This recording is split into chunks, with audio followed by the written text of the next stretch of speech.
Hey guys, it's me Tilly, and today I'm here with a video that I promised you for some days by now. And I think it's starting to get a theme where I promise you stuff and I don't get around to do it for like forever. This time I haven't promised it you for like half a year. It's just been 2 months. But today's finally the day where we will do our first boss guide, which is for the, as of right now, still most recent boss. I know I'm kind of late on my Caesar guide, because tomorrow, as of me making this video, there's actually gonna be the Nile update. And yeah, definitely keep an eye out for that day, because I'll also post the Nile update video, as I always do, right? But let's get back to Caesar, and the thing that I promised you, it's gonna be our first boss guide. And yeah, I hope you'll enjoy it. I'll do these videos as like a enter boss name here 101, where I only guide you through the most important thing that you have to know. Everything else that I don't mention, as troll as it sounds, you'll just have to dodge, right? Just don't get hit. Like, everything that I don't mention is just you learning the patterns, you learning how to avoid them, right? Everything that I don't mention usually is just chain attacks, it's just a fight, basically. Everything that I do mention, however, is something that is not super straightforward. It's something that is good to know, and is something that will most definitely keep you alive if you follow my directions. So yeah, I hope you'll enjoy these, and let's go and start with our first one. Alright, with Caesar, it's not your typical raid theme where you enter and you get thrown right into the action against the raid boss. You'll actually have to fight your way towards him, almost like in a dungeon, where you will encounter some trash mobs first. And by the way, as a disclaimer, I will record these usually in the solo difficulty, so if you ever think they die a bit too fast, yes they do, because they only have like 1/4 of the health that they usually do. So again, back to what I was saying, you will have to fight your way through to Caesar. And when he got released, I really thought it would be refreshing and really fun and cool. But I'll be honest, after 2 months of it, I almost feel like it's a chore. For some classes, it is pretty cool because you can stack up all of your resources. If you take a look at my SP, for example, I have 1200. So it actually allows me to use my temporal shift right here to map clear. I wouldn't ever suggest you to do that in a group environment. I was just doing it because I was solo and I didn't want to bother about the ranged enemies. So yeah, that's basically it. Definitely keep your hold abilities for the Caesar himself, and maybe don't waste your full force on this guy, on Mini Aglan, because he can actually trigger it. It's not the end of the world if you trigger it, but you know, if you want max damage on Caesar, you might want to be thoughtful about it. Alright, let me start his skill rundown with something that all Season 4 bosses will have in common, and it's their toughness bar.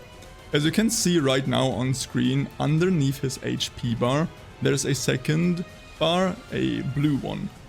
And the way it works is, for as long as this toughness bar is glowing, you will not be able to use your hold abilities against him.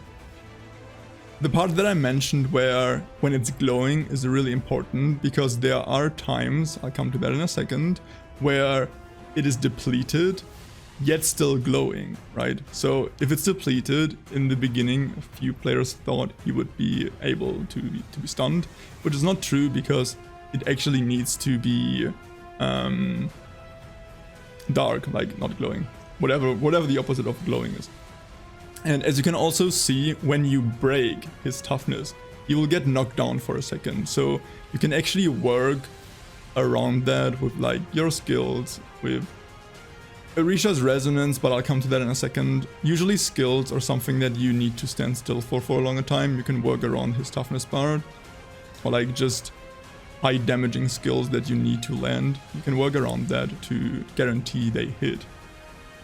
But yeah, as you can also see in this clip, when the toughness does break, the toughness bar also goes dark, so you would be able to stun him right now. So let's jump into the first mechanic for Caesar himself rather than all Season 4 bosses, and it is his grenades, where he has two different ones, one for anti-range and one for anti-melee. And the anti-range is actually at the beginning of his combo, as you can already see in this clip right here. When I'm kind of far away, he just does throw some out. They are red attacks, technically, that's why he's glowing red. So you can't dodge them with like a dodge or a block, you have to physically avoid them. With that being said, avoiding them usually is not a big problem. As you can also see in the clip, when I'm like super close to him, there's like almost no chance of me being hit by them. And even if I'm away, further away, it's not as easy to get hit. So it's definitely the easier one to avoid. However, also in this clip, as you can see, if you do happen to get hit, they will stick to you. They're basically sticky grenades, and after some seconds of delay, they will explode and deal some impact damage, as well as a 10-second damage over time effect that will deal, I think, 300 damage each second. So it will burn you for another 3k HP, and that's basically unavoidable damage because it doesn't scale with your defense. It's just 3k damage that you will take as a burn or as a damage over time effect. Alright, so after the anti-range grenades, let's talk about the anti-melee grenades, and they are at the end of a combo. As you can see right here, I will show the combo, and right at the end of it, he will hold on for just a second. He will glow red, and that's your indicator for grenades. Again, these are really hard to dodge, especially if you're in melee range, because again, they are scripted as red attacks. So that means you can't dodge them, you can't block them, you would have to iframe them to avoid them, or obviously just physically avoid them, physically avoid their hitbox.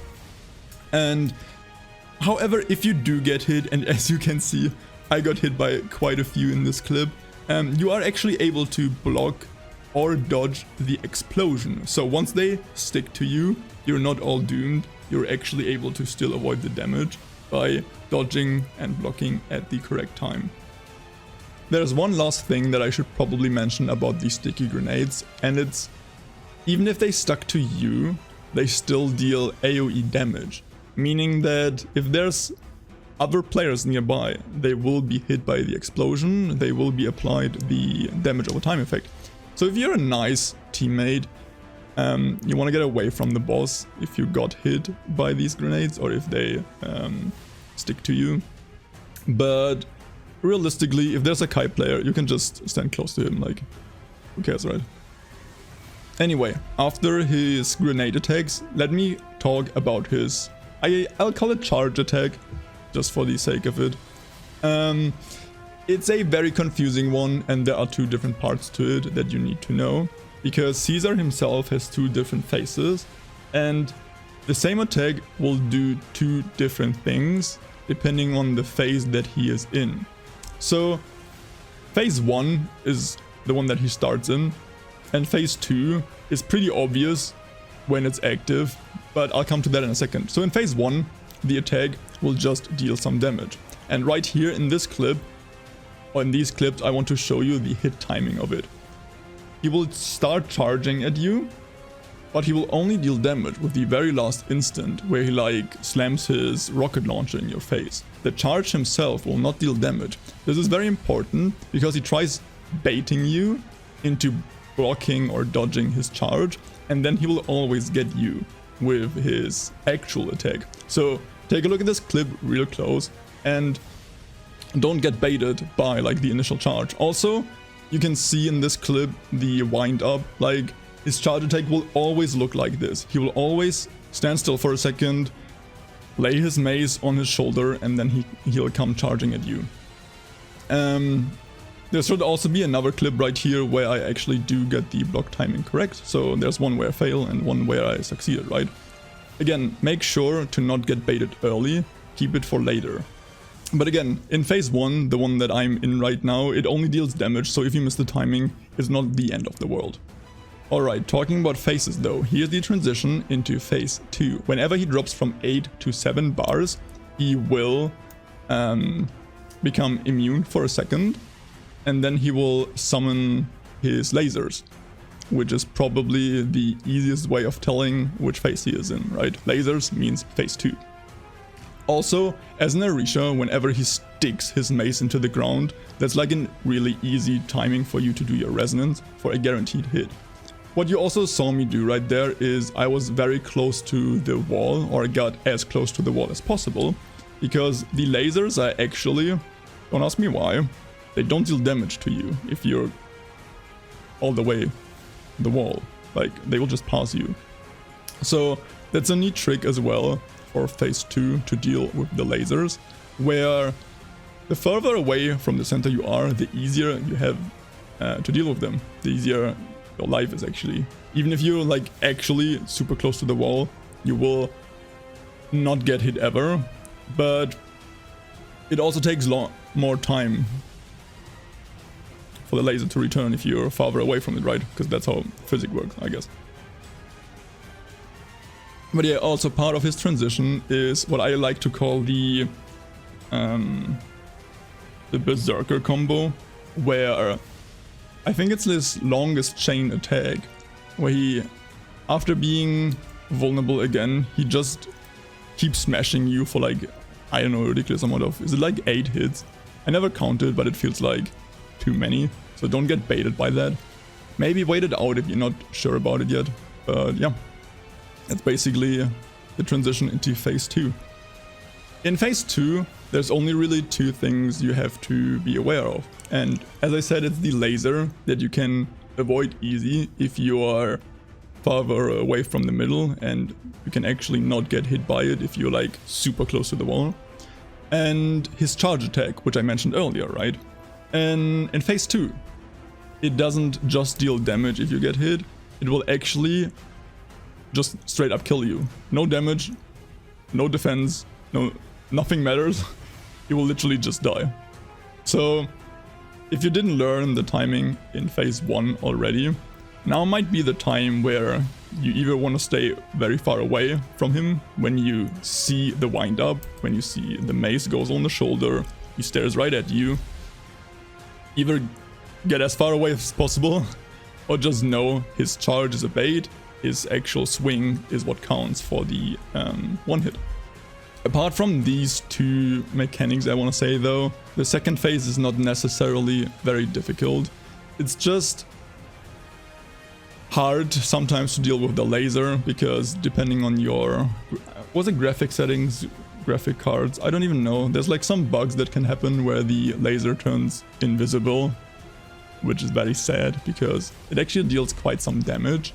And it also applies the burn effect, the damage over time, that I mentioned earlier on the grenades. So that's like another 3k damage every time you get hit by it, which does hurt if you get hit like 2 times, 3 times. So yeah, definitely stay away from the middle, try to avoid them, and you can actually block and dodge through the laser. Like, it's not a red attack, right? As an Orisha, you can counter drain it, as a Fiona you can deflect it, stuff like that, right? Sometimes you can actually use it for your advantage. Alright, one last thing really for phase 2. As you can see, his toughness bar is depleted, yet it's still glowing.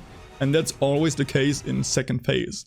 When there's a laser, you will not be able to stun him.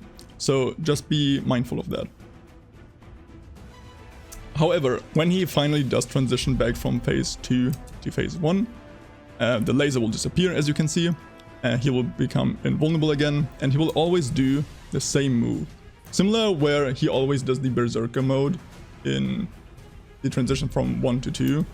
In 2 to 1, he actually just shoots a bunch of grenades, and then he'll smack you in the face twice. And the smacking in the face twice is actually the timing for Karok's flash. Don't quote me on it being the first or the second hit, I really don't know, I don't remember. If there's any Karok players, definitely let me know down below in the comments. Maybe it's both, who knows? But yeah. After that, he jumps into the air, he fires some more grenades, he comes jumping down again, and then usually like 99% of the time his toughness will break. You'll get some more damage on him, and what I usually like to do is at the very end of this mini stun, I like to use my hold ability.